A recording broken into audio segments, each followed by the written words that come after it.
Assalamualaikum warahmatullahi wabarakatuh.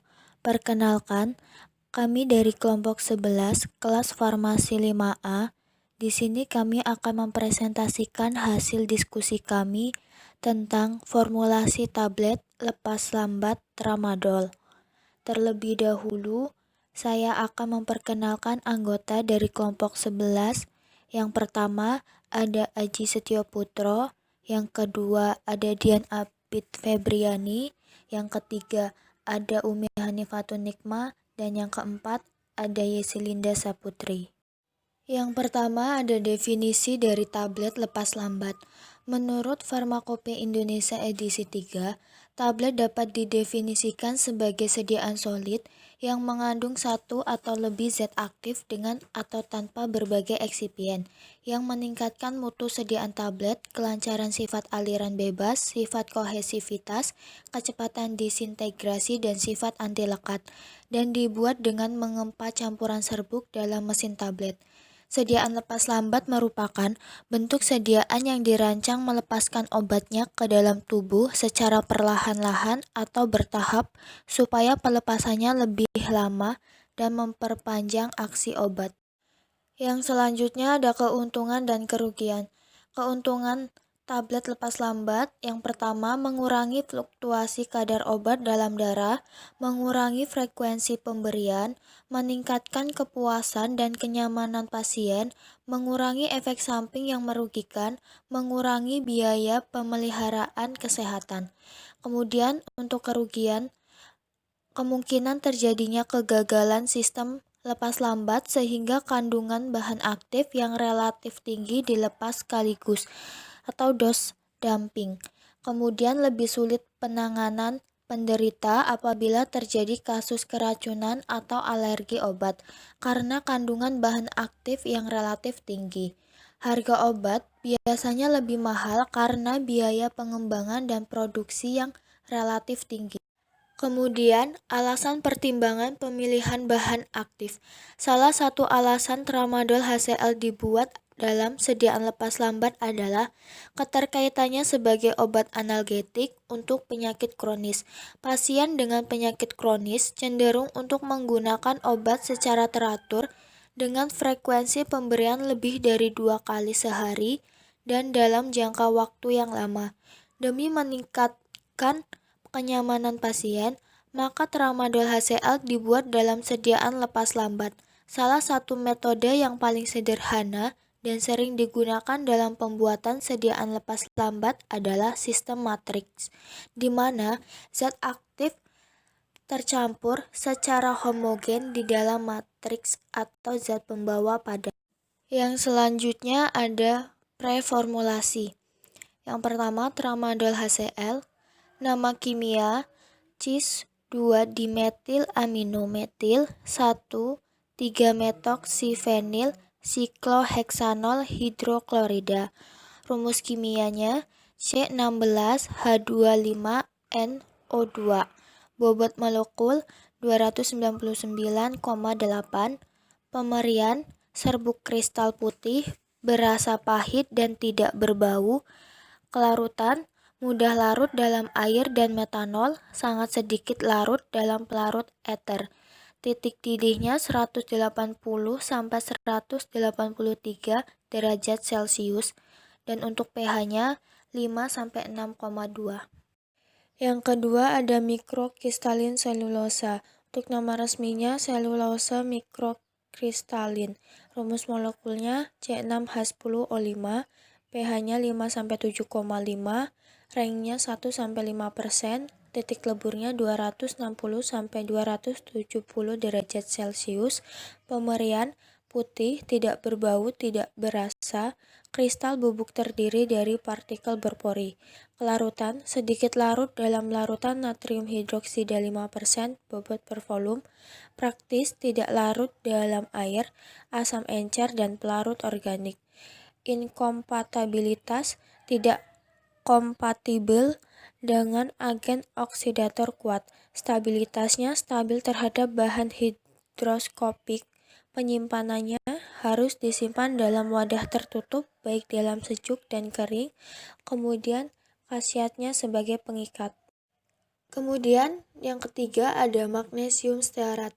Untuk nama resminya magnesium stearat, berat molekul 591,24, rumus molekul C36H70 MgO4.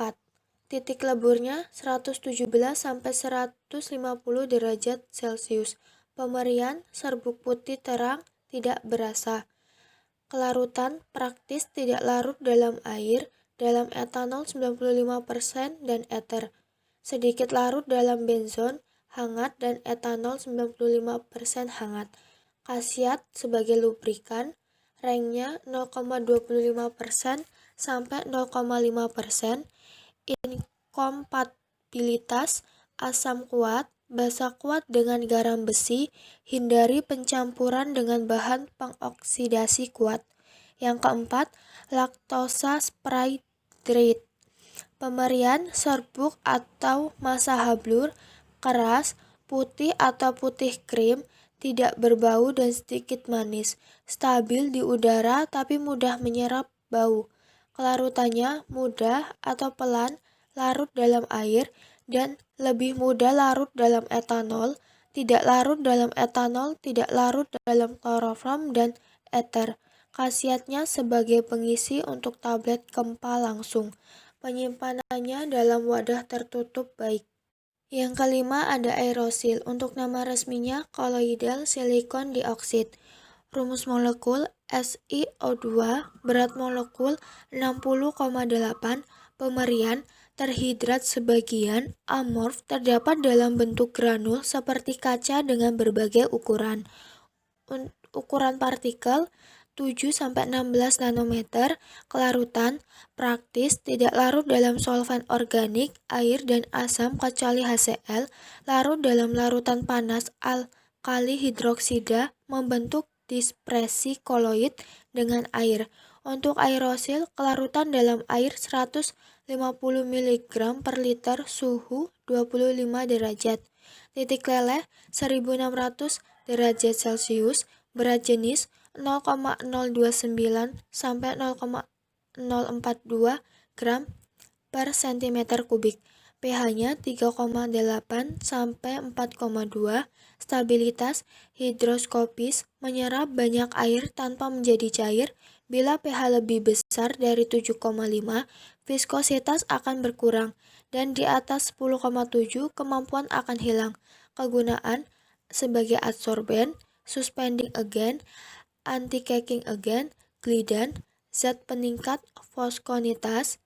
Kemudian inkompatibilitasnya dengan dietil stilbestrol, penyimpanan dalam wadah tertutup baik, kemudian konsentrasinya 2-10%. Yang keenam ada Primogel. Untuk nama resmi sodium start glycolate, pemberian serbuk putih atau hampir putih, bebas mengalir dan sangat higroskopis. Kelarutan tidak larut dalam metilen klorida. Khasiatnya sebagai zat penghancur, rank 2-8%, inkompatibilitasnya dengan asam asorbat. Kemudian yang ketujuh ada talkum, nama resminya talkum dan nama lainnya talc.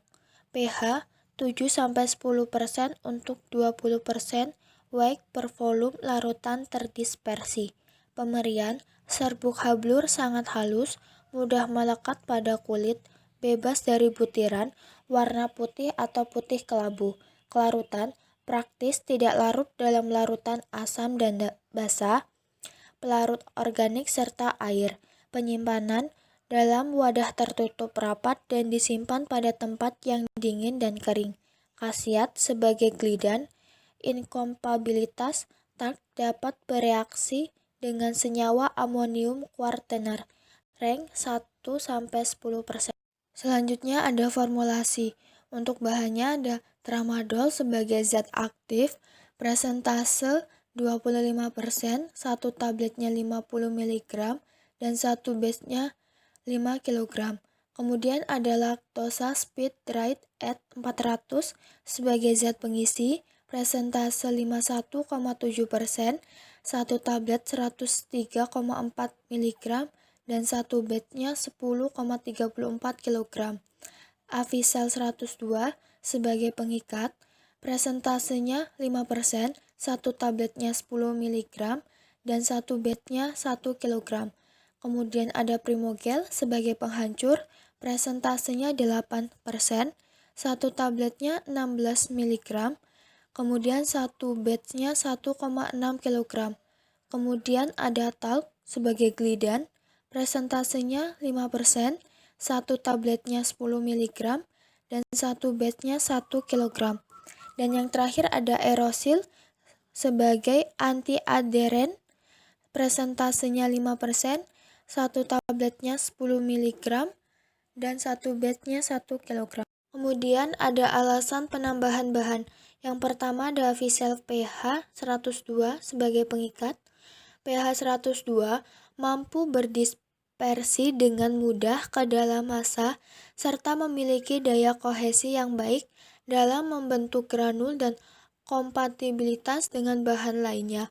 Avisel pH 102 memiliki sifat alir dan kompresibilitas yang baik. Kemudian yang kedua, Prinogel. Sodium start glikolat memiliki daya mengembang yang baik dalam air, 300 kali dalam air. Keefektifan sodium start glikolat sebagai disintegran tidak dipengaruhi oleh adanya eksipien lain yang bersifat hidrofobik seperti lubrikan. Sodium start glikolat memiliki sifat alir dan kompresibilitas yang baik. Kemudian yang ketiga, magnesium stearat sebagai pelincir. Umumnya dipakai sebagai pelincir pada pembuatan sediaan padat untuk memudahkan mengalirnya bahan obat masuk ke dalam mesin pencetak. Sifat magnesium yang hidrofobik dapat memperlambat disolusi pada obat dengan bentuk sediaan padat. Sedapat mungkin digunakan konsentrasi yang kecil dalam formulasi. Konsentrasi magnesium stearat sebagai pelincir adalah 0,25-2%. Talc sebagai pelincir meningkatkan aliran serbuk atau granul dengan jalan mengurangi gesekan antara partikel-partikel. Dan yang terakhir, laktosa sebagai pengisi.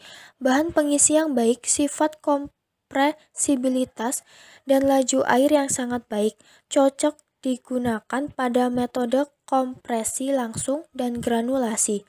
Harganya murah dibandingkan pengisi yang lain dan bahan baku mudah didapat. Yang terakhir, ada pengujian yang dilakukan. Yang pertama, pengujian kandungan lembab mas cetak.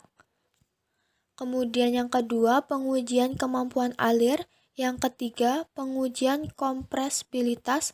Dan yang keempat, pengujian kadar bahan antara. Uji homogenitas. Sekian dan terima kasih. Mungkin itu saja kelompok yang kami sampaikan.